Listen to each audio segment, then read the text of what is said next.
be with you. and with your spirit. A reading from the Holy Gospel according to Mark. Glory to you, O Lord. Some Pharisees and Herodians were sent to Jesus to ensnare him in his speech. They came and said to him, "Teacher, we know that you are a truthful man and that you are not concerned with anyone's opinion. You do not regard a person's status, but teach the way of God in accordance with the truth.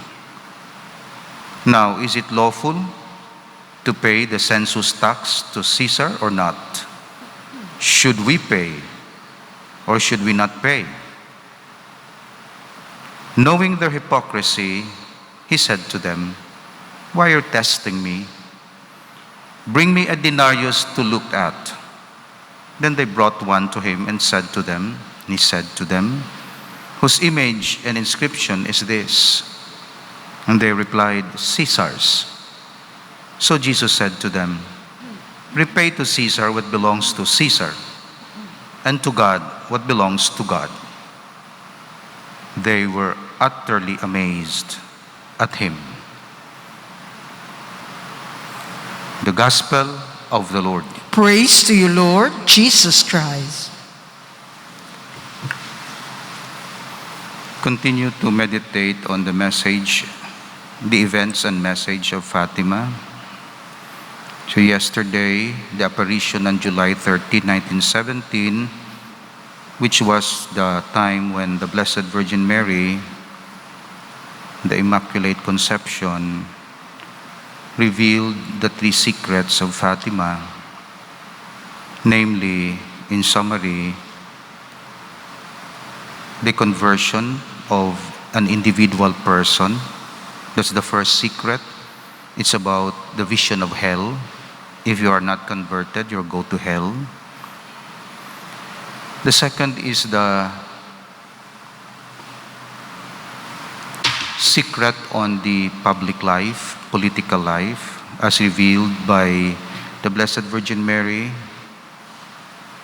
about her request for the consecration of Russia to the Immaculate Heart and the communion of reparation on the first Saturdays.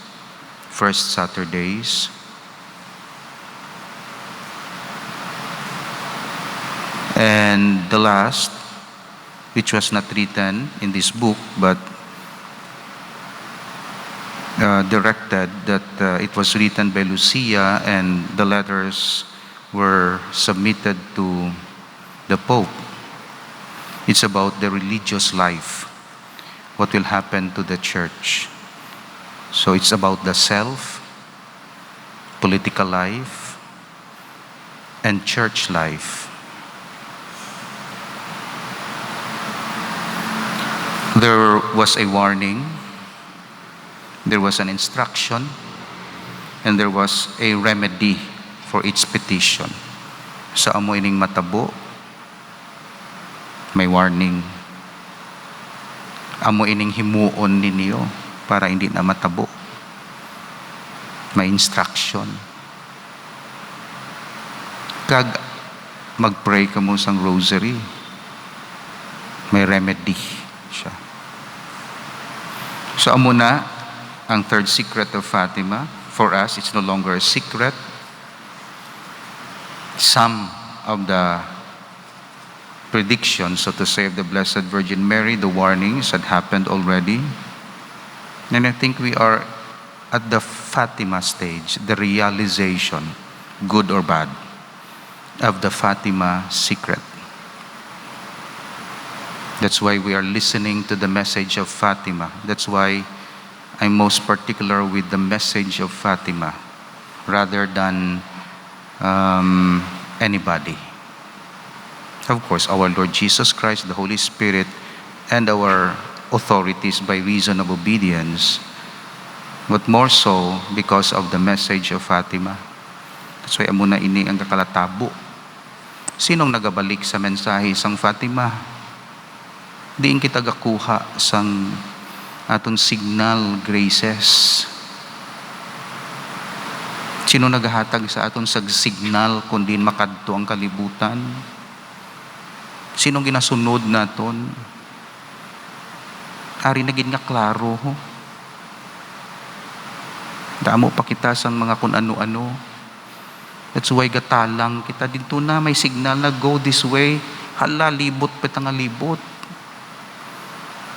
Kung sino pa tuya nagahalambal sa mga signal sa kun ano dira. Na diri. Tapos ang dito na, ay sorry, sala, gali.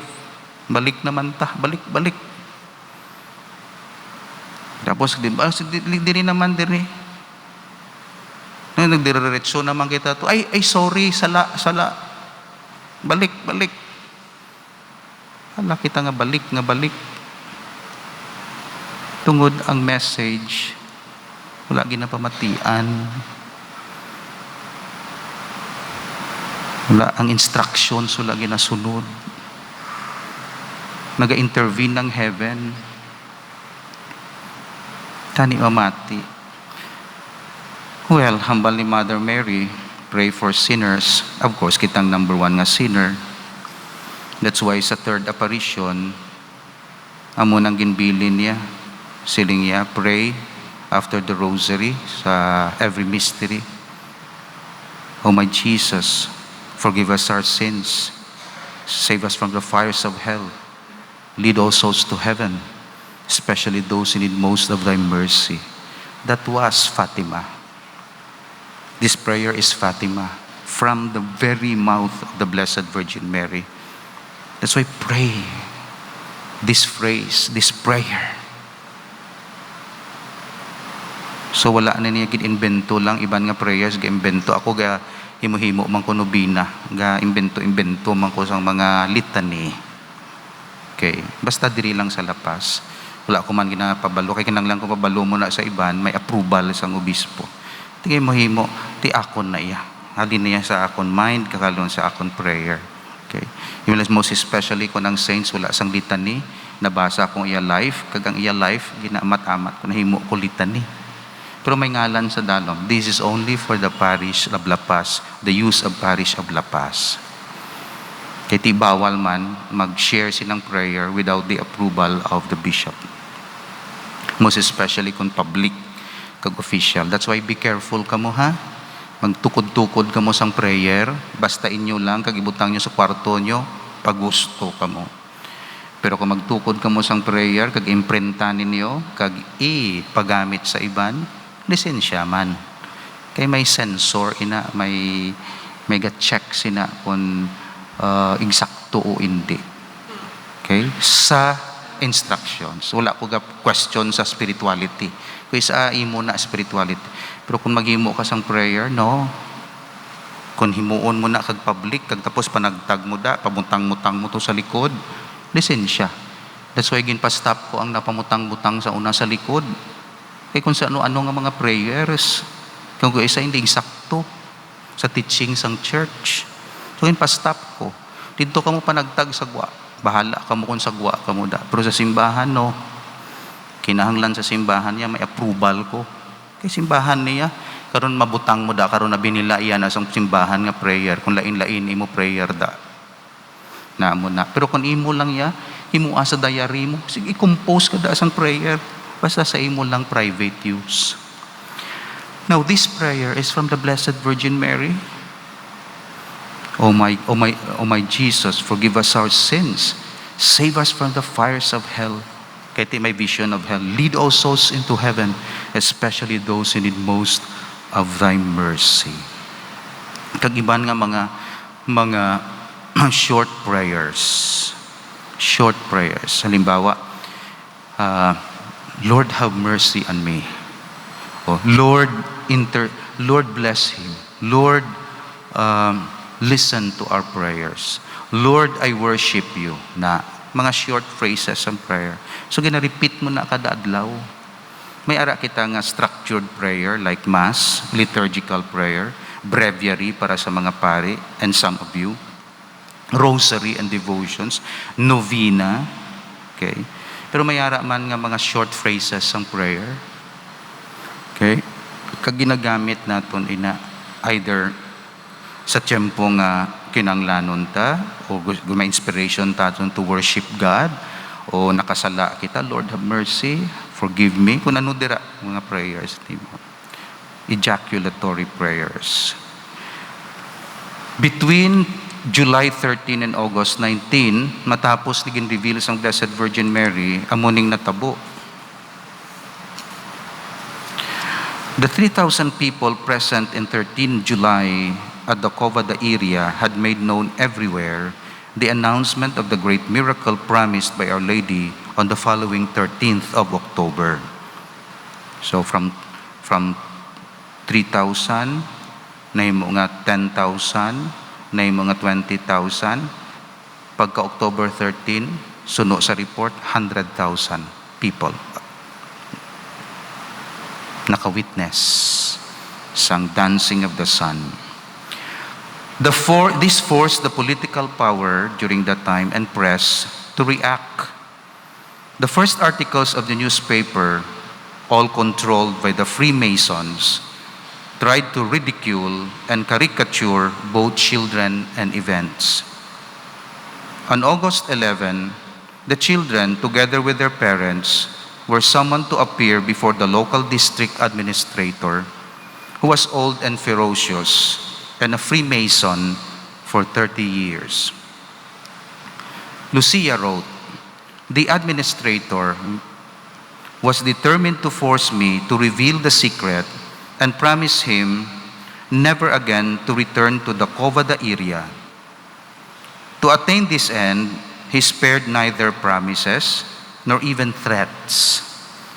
Seeing that he was getting nowhere, he dismissed me, protesting, however, that he would achieve his end even if this meant that he had to take my life."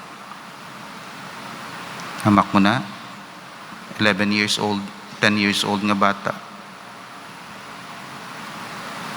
Pwersahon, pahugon, promesahan, tanan na lang para i-deny lang ang secret. No, i-reveal ang secret, kag i-deny nga hindi tuod. On August 13, a crowd of more than 20,000 people were present at Cova da Iria. Kay tinag-promise ang Virgin Mary, June, July, August, 13th month, sa ika-13th sang bulan. So August 13, damo tawo. In the morning, the administrator came in his car to the house of Francisco and Jacinta, together with the archpriest of the major town in the surroundings. Meaning, ang archpriest nga ni daw, vicar foreign. Okay, siya ang in charge ng several parishes.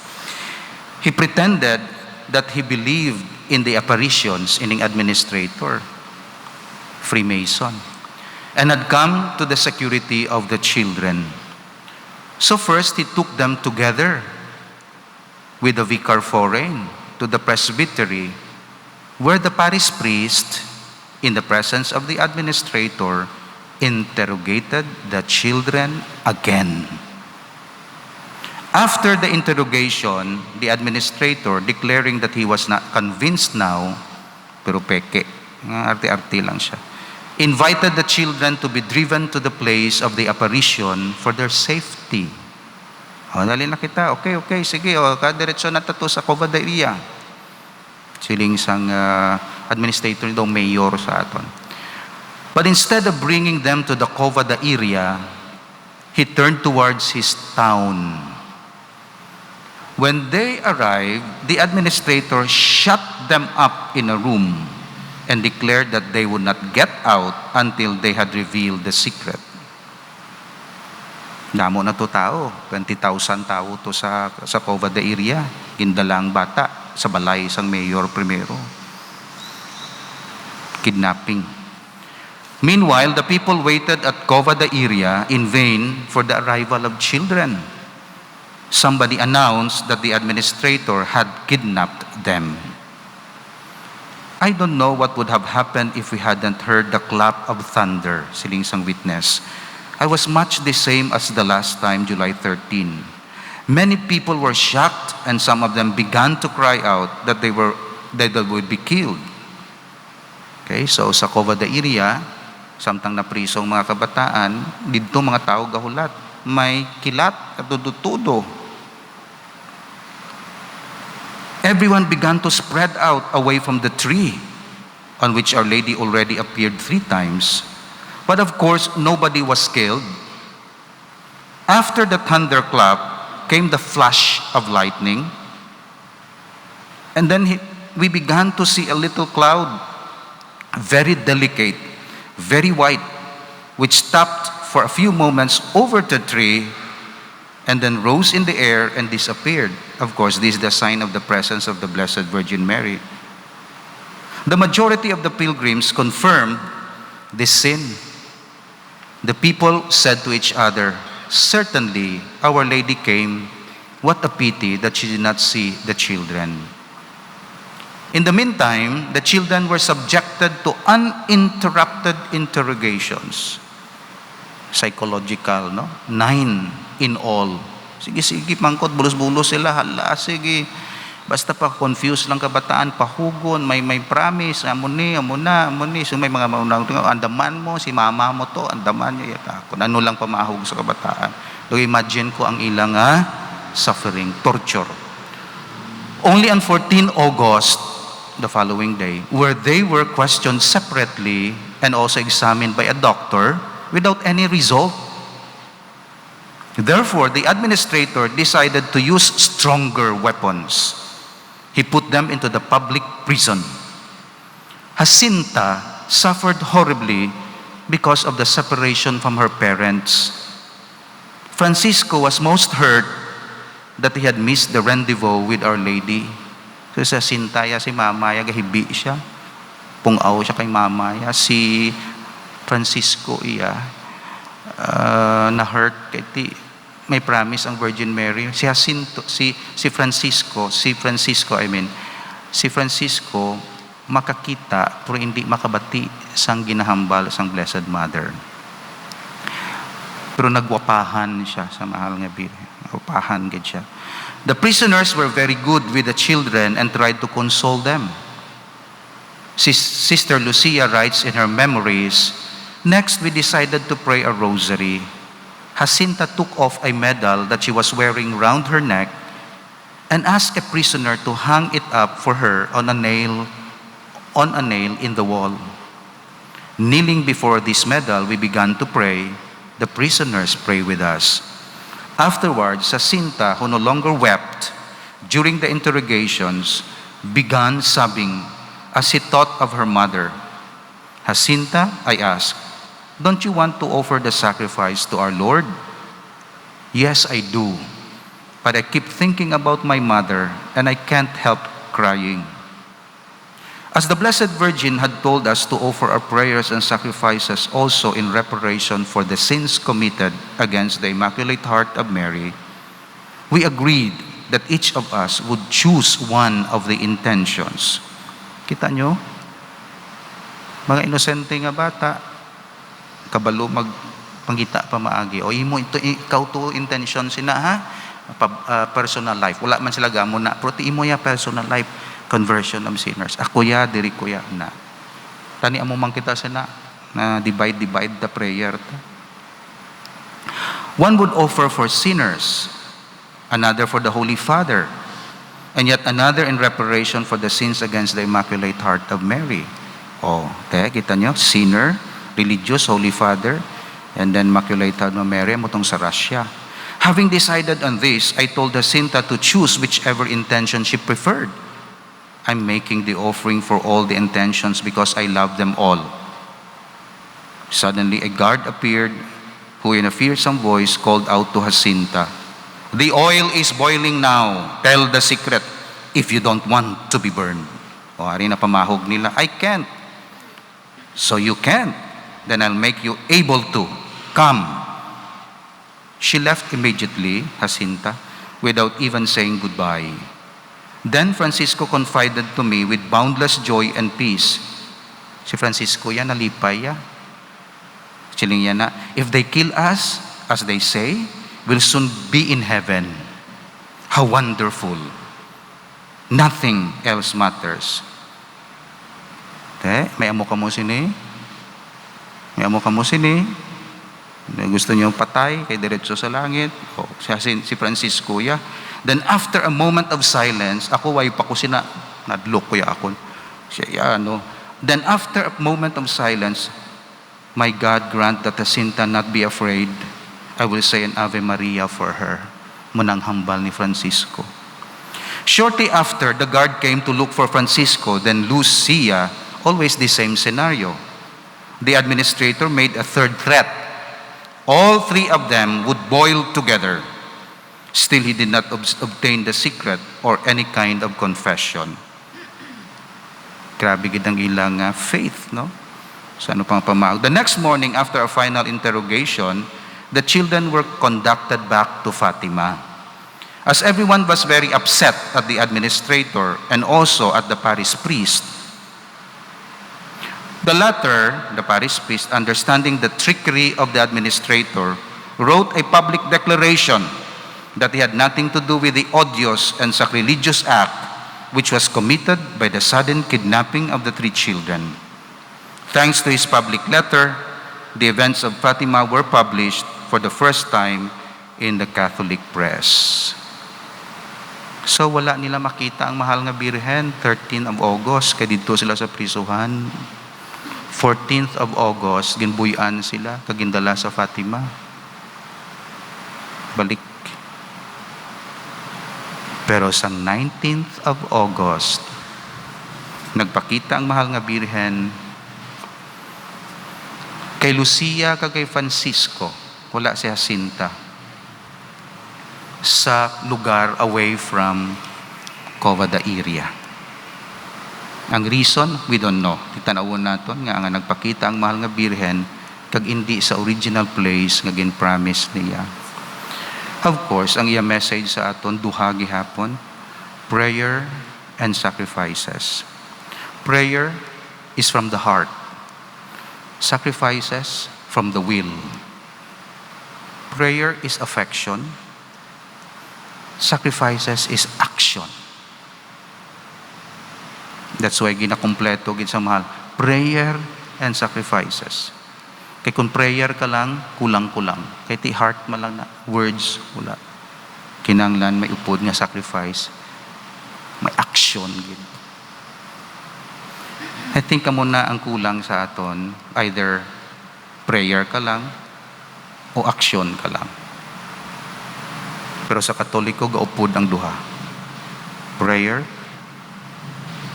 and action. Para ma-receive mo ang grace, kay grace ining inambalan, duha himuon mo, pray. Through prayer, ma-receive mo ang grace. And through the offering of your sacrifices. That's the secret ng Fatima. Para ma-defeat naton ang power of the evil one. That's why kung wala prayer, perdi kita. Di naton ma-overcome. Kag kung prayer lang kita, kag wala sang sacrifices, wala sang fasting, abstinence, almsgiving, wala, perdi man kita gyapon. So mahal gin nga Birhen gihambal ya. Prayer and suffering. Prayer and sacrifices. Hamo nang secret agud ma-overcome naton ang power of the evil one in our heart. Kag sagwa sa forma sang lain-lain nga mga ideologies nga anti-God, anti-life, anti-family, anti-church.